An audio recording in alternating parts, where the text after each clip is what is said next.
বন্ধুরা কেমন আছেন? আশা করি সবাই ভালো আছেন। হাতে ব্যাগ আর হাঁটতাছি, বুঝতেই পারেন মার্কেটে আছি।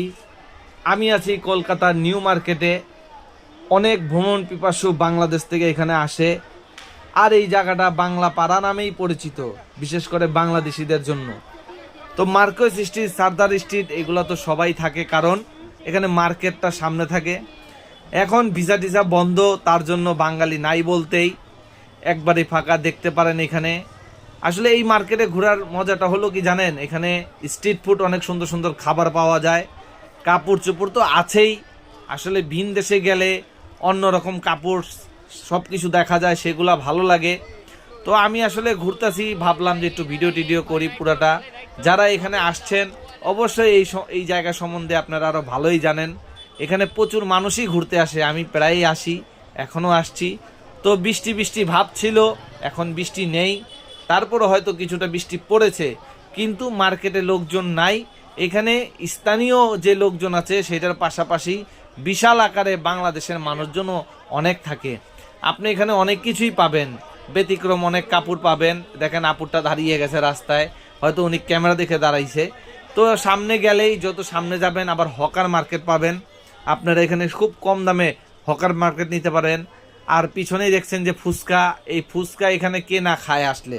আসলে এটারে খুব শখ করে খায় মেয়েরা। তো সামনে হকার মার্কেট আছে, ওবরায় হোটেল আছে, এখান থেকে গেঞ্জি টেঞ্জি খুব কম দামে পাওয়া যায়। আসলে কম দামের জিনিসগুলা বেশি ভালো হয় না, তারপরও প্রতিদিনের মতন চলাচলের জন্য কম দামি কাপড়ই কিনতে হয়। তো আপনারাও আসবেন, আর কিভাবে আসবেন তা তো সবাই জানেন, কিন্তু ভিসা বন্ধ দেখে অনেকে আসতে পারেন না।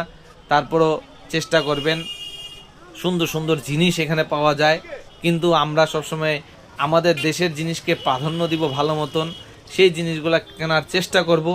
আর আমরা যখন ভ্রমণে আসি তখন আমরা চাই সেইখান থেকে কিছু পরিবার পরিজনদের জন্য নিয়ে যাওয়ার জন্য। এই দেখেন ব্যাগ বিক্রি করতেছে, এই ব্যাগের মধ্যে করে আপনি কাপড় নিতে পারেন।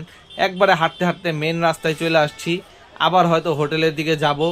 মানুষজন খুবই কম, তার জন্য এই ফাঁকে একটু ভিডিওটা করলাম। সচরাচর সন্ধ্যার আগ দিকে প্রচুর মানুষ থাকে, প্রচুর ভিড় হয়, কিন্তু এখন ভিড় নাই। কেন নাই এটা বুঝতে পারতেছি না। হয়তো বেশি একটা সিজন ছাড়াও এই জায়গায় সবসময় ভিড় হয়। তো কারা কারা এখানে আসছেন, আমার এখানে যারা বন্ধুরা আছেন অবশ্যই কমেন্টে জানাবেন। আপনাদের সাথে আরও কিছু কথা শেয়ার করব। দেখেন আপুটা হাঁটতে হাঁটতে ক্যামেরার সামনে চলে আসছিল। একবারে ফ্রি মাইন্ডেড, যে যার মতন চলাচল, যে যা মন চায় খান, পরেন, ঘুরেন, কোনো সমস্যা নেই এখানে। আপনার আমার অগ্রযাত্রাই আমাদের আরো পৃথিবী সুন্দর করবে। আমিও হাঁটতাছি।